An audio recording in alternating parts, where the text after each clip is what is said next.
Welcome back to the Reading Corner here on Dreamers Defy. We, of course, are reading Vengeful by AJ Parnell. Very good so far, yeah. We're up to chapter 31 today. And if you're just joining us, go back to the introduction. You can go through every chapter, catch up to us here, and then continue on and really enjoy this book. This is a lot of fun. I do have to warn you, there are sensitive topics in this book, and so that is kind of the disclaimer from the get-go. But if you want to get your very own copy, go down into the description and you will find a link to it on Amazon, and you can get it there. In the last video, you heard me talk about the movie, which is coming out in October, and between now and then, we're probably going to try and give away an autographed copy, as you will, a signed copy of the book, maybe when the movie comes out. I don't know.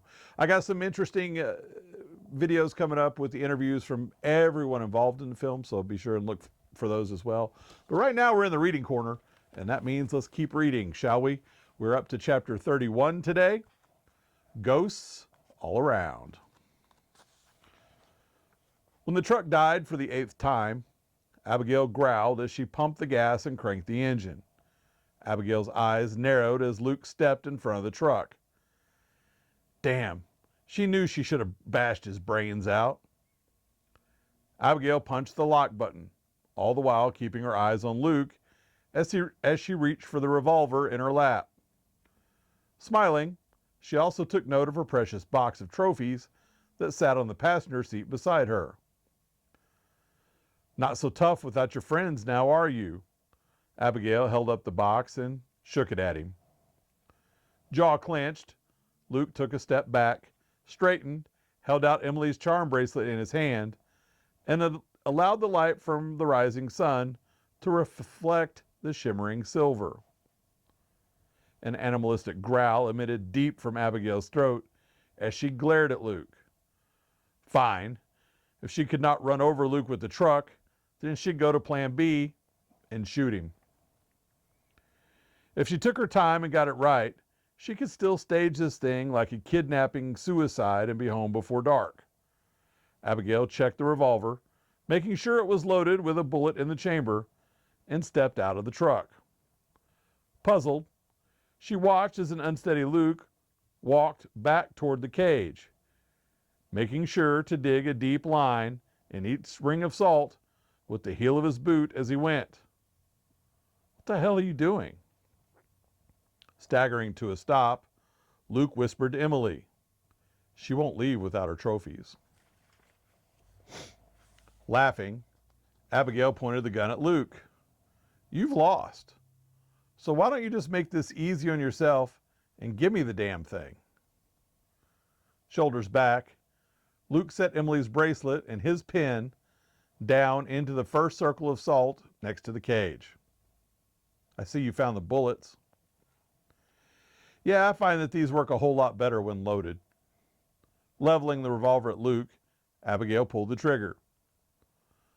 The weapon jerked in her hand, causing her to miss her target as the bullet hit the sand with a thud at Luke's feet. Even though she missed, she still had the satisfaction of watching him flinch and the color drain from his face. Being shot at had to bring back some pretty horrific memories. Good. Finding his voice, Luke asked, You're not going to ruin your M.O. by actually doing the deed yourself, are you? Abigail smirked. Looks like I'm going to have to now, doesn't it? Shaking her head, she studied Luke. I should have known you were going to be a problem from the moment I met you. Luke held up his hands in defeat.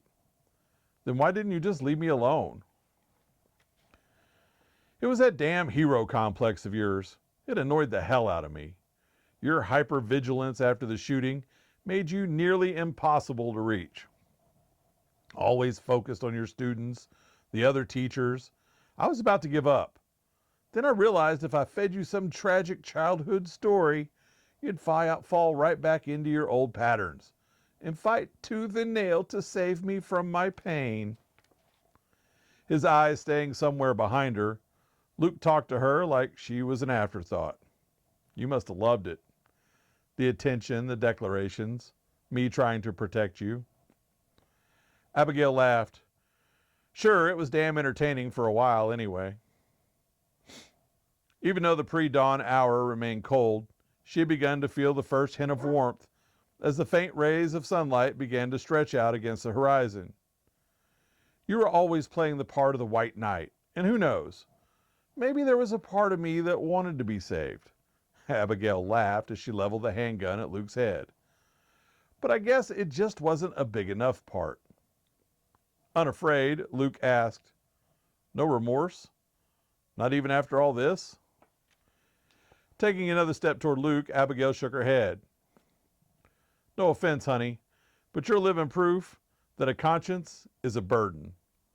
Abigail pulled the hammer back. Jaw clenched. Luke stiffened and braced for the impact. A soft click, then nothing. Infuriated, Abigail pulled the trigger over and over again, each time ending with the same nullified result. What the hell? Andrea materialized beside Abigail with a handful of bullets that should have been in the chamber of the gun. Abigail watched in horror as Abigail dropped the bullets one by one to Izzy, who was sitting at their feet and playfully catching the bullets.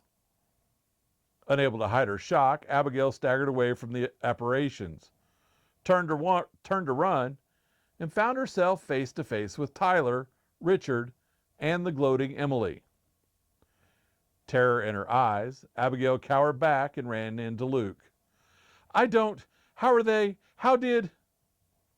Luke let her hide within the shelter of his arms and held her close as he pointed to Abigail's treasure box and the contents scattered within the last ring of salt. Breathing in her scent, Luke spoke softly into her ear. While you were busy explaining why I was such a great victim for you to add to your list, my friends were busy putting their belongings in a place of power. Luke took Abigail by the arms and held her out away from him. And considering your complete lack of remorse, I have to say, I've come to terms with what happens next. Throwing herself into Luke's arms, Abigail hid her face in his shoulder. I'm sorry, Luke, I'm so sorry. Luke laid a hand on Abigail's cheek, leaned down, and kissed her softly. Goodbye, Abigail. I hope the next 100 years was worth it. Shocked, Abigail grasped Luke's shirt. What? Luke, you can't leave me here. You can't let them hurt me. Face void of emotion, Luke pried Abigail's hands free and shoved her back through the open mouth of the cage. But I can, Abigail. Want to know why? Because after all you've done, after all you've put me through, I'm finally convinced that you're right. A conscience is, in fact, a burden. Luke nodded to the ghost, then turned and walked away as the spirits closed ranks before her. Terrified, Abigail quietly closed the door to her enclosure. Step by painful step, she inched her way back into the dark interior, hoping beyond hope that they would offer her some form of protection. Body quaking, Abigail peered into the clearing and only found empty space. Menacing laughter sounded from behind her. Her heart racing, Abigail turned, spotted the vengeful specters, their bodies torn, faces mutilated, and screamed as they swarmed over her. And that is the end of chapter 31. But it is not the end of the story. We still have a little bit to go for that. And we'll pick that up at chapter 32, here on the next time on the Reading Corner on Dreamers Defy.